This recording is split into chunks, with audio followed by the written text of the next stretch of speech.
And episode 34 of the Consistency Podcast is here. My name's Stephen Glosta, and like many, I was captivated by the wildly entertaining Mick and Al episode on the Kirk Minahan show.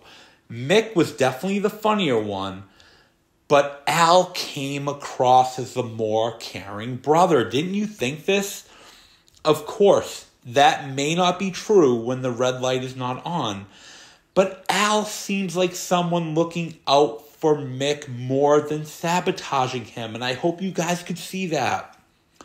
Many who have siblings want what is best for them professionally or personally, and that was the vibe I got from Al.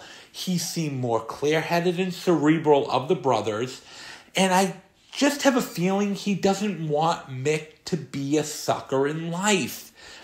And the same can obviously be said for their mother.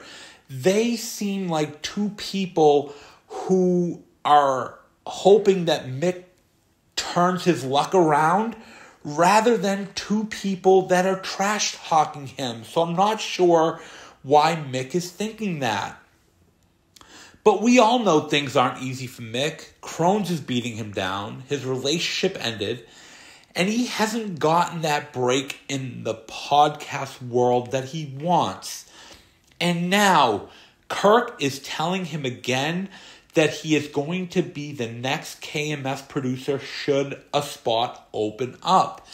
And shouldn't history tell us that Mick has folded every time Kirk has said this?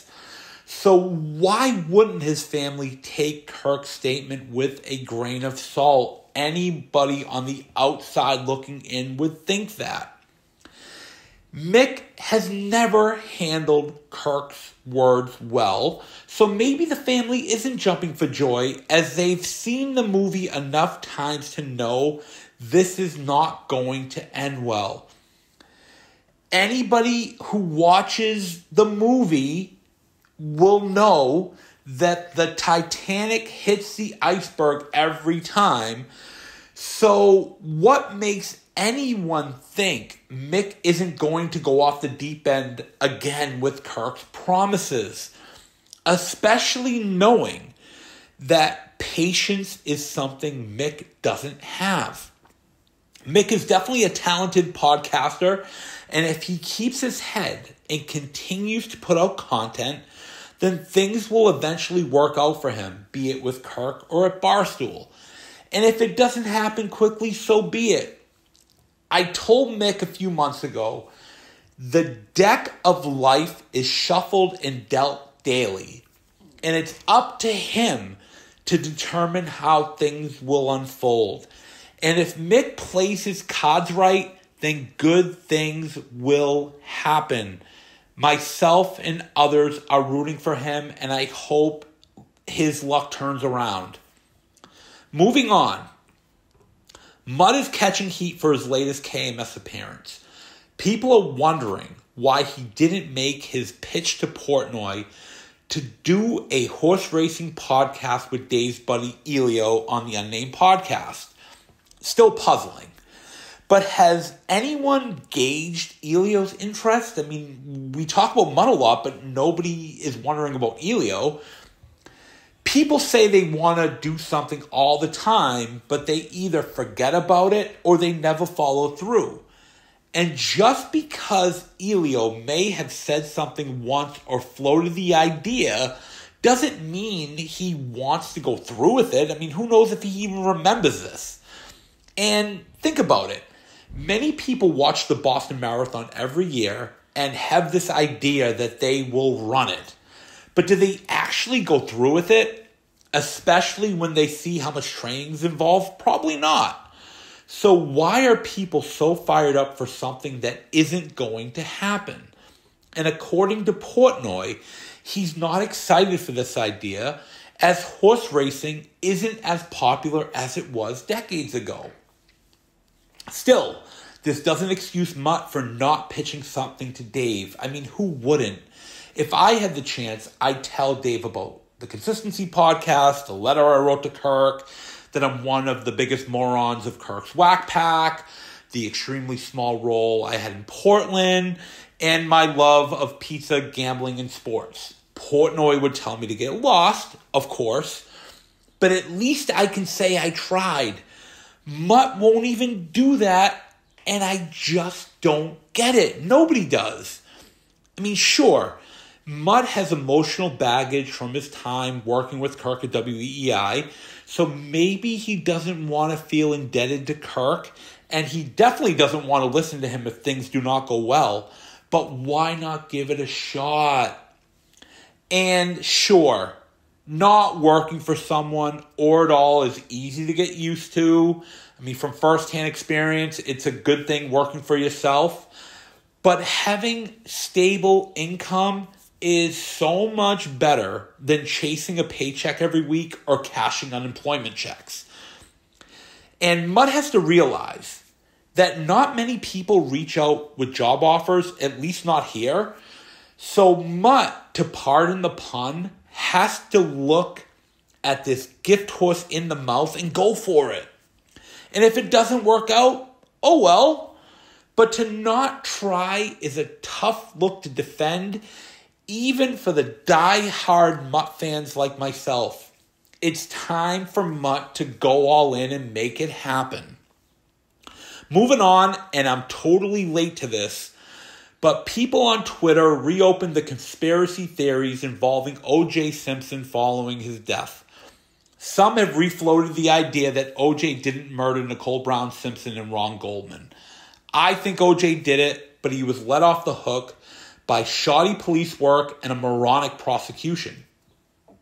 But there is a book written by William Deere in 2012 titled O.J. is Innocent and I Can Prove It, which is definitely a good read. Deere points to O.J.'s son Jason as the one who committed the crime, and his case is very compelling. It may be worth checking out for those of you into that stuff. And if you have not, go back and listen to Kirk's interview with O.J.'s attorney Malcolm Laverne from a few years back. Malcolm was by far one of the more insane people who Kirk has ever spoken to, right up there with John McAfee. And he makes Mick and his brother look tame. He's a complete nut. So if you need a good laugh, definitely check that interview out. Moving on to network items, it was great to learn that we added Greg Poehler and Patrick Gilroy to our team. I'm a hoops junkie, a huge Celtics fan, and I enjoyed listening to Greg's first NBA podcast and hope he keeps it going through the playoffs.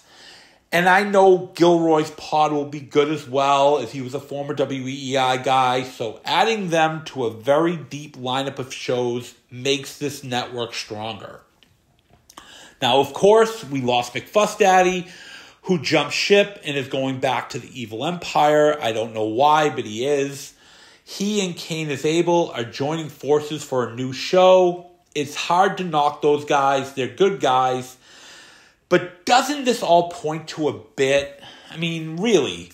I mean, these guys don't seem like full-fledged KMS haters, especially Fuss, who had nothing but kind words to say about the show in Portland. So hopefully this show isn't going to be a haters convention, as we already get enough from that when it comes to Menners. He's the king of the haters. The first 10 to 15 minutes of his recent episode was digestible, as you always need someone to ask the questions or point out the flaws on KMS. He may not be right, but he is entitled to his opinion. But the rest of his show was his greatest hits of being jealous, spewing nonsense, and hating on people, especially our CEO, John from Scranton. All Menners does is rile up the social media seagulls with his gibberish. And I'll always support John, as he is extremely easy to deal with and supportive, unlike Menners, who always made it about himself. There was always an agenda with Menners, and myself and others totally did not like that. As B.A. said on Mike and the Minifans, you can't spell Menners without M-E. Menners and I had a few small battles in the past, But generally, we were okay with each other, and I do feel bad for what he's been dealing with personally.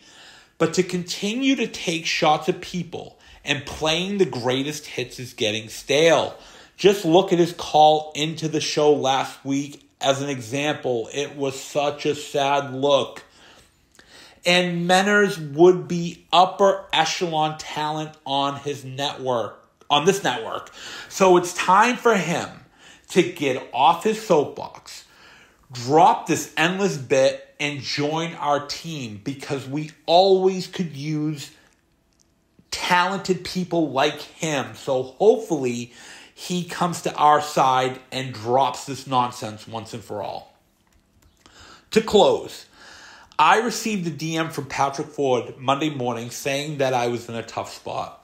I had zero idea what was going on until I heard Sunday night's show, and to be honest, I was mortified to learn that Casey Smith supported Hannah Cook at the Chicago mini golf tournament after Hannah took shots at Kirk. I couldn't believe what Casey did. It was so disappointing that she backed Hannah, and I moved quickly to issue a statement disavowing Casey's decision. My last interaction with Casey was on April 3rd, and I don't plan on speaking to her or anyone who takes sides against the family. You just can't do that. If you recall in Sopranos, Annalisa Zucca, the Oofy Maloofi mob boss from Naples, flirted with Tony when Tony was doing business with her. Tony, of course, a very well-known ladies' man, would have hooked up with her if he was not in business with Annalisa, but said, "You don't shit where you eat, and you really don't shit where I eat." And this is my feeling when Kirk mentioned last week that I had a big decision to make as far as who I supported. He said it was a big week for me. But that decision was very easy for me, as my loyalty is and will always be with the Skip, and that will never change. Of course, it's so hard to try to understand where you stand with Kirk. It's like trying to solve this impossible riddle. So I don't know where I stand with him, and he definitely had some comments which had me really guessing all week as far as if he's mad at me or not. But at least I hope he knows that I will always stand with him, as he is the best of the best, and I will always go to war when asked. I'm a loyal soldier. He's my Skip, and I'm always here for him. That's it for now. Have a great week. Be good to the ones you love, and I'll talk to you soon.